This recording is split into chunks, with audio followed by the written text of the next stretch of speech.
Marcus Antonius, commonly known in English as Mark or Mark Antony, was a Roman politician and general who played a critical role in the transformation of the Roman Republic from an oligarchy into the autocratic Roman Empire. Antony was a supporter of Julius Caesar, and served as one of his generals during the conquest of Gaul and the Civil War. Antony was appointed administrator of Italy while Caesar eliminated political opponents in Greece, North Africa, and Spain. After Caesar's death in 44 BC, Antony joined forces with Marcus Aemilius Lepidus, another of Caesar's generals, and Octavian, Caesar's nephew and adopted son, forming a three-man dictatorship known to historians as the Second Triumvirate. The Triumvirs defeated Caesar's murderers, the Liberators, at the Battle of Philippi in 42 BC, and divided the government of the Republic between themselves. Antony was assigned Rome's eastern provinces, including the client kingdom of Egypt, then ruled by Cleopatra the Seventh Philopator, and was given the command in Rome's war against Parthia. Relations among the triumvirs were strained as the various members sought greater political power.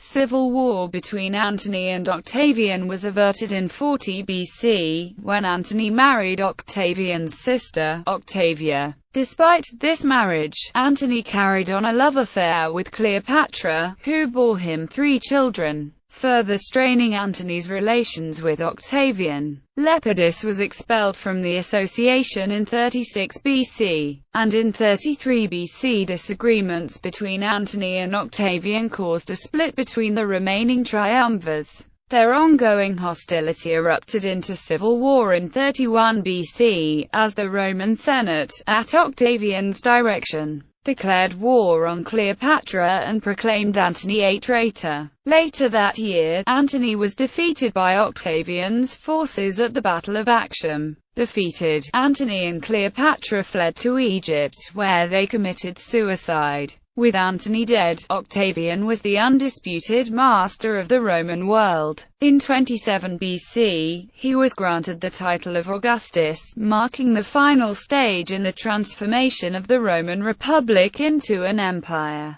with himself as the first Roman emperor. Early life. A member of the plebeian Antonia gens, Antony was born in Rome on January 14, 83 BC. His father and namesake was Marcus Antonius Creticus, son of the noted orator by the same name who had been murdered during the Marian Terror of the winter of 87–86 BC. His mother was Julia Antonia, a distant cousin of Julius Caesar. Antony was an infant at the time of Lucius Cornelius Sulla's march on Rome in 82 BC. According to the Roman orator Marcus Tullius Cicero, Antony's father was incompetent and corrupt, and was only given power because he was incapable of using or abusing it effectively. In 74 BC he was given military command to defeat the pirates of the Mediterranean, but he died in Crete in 71 BC without making any significant progress.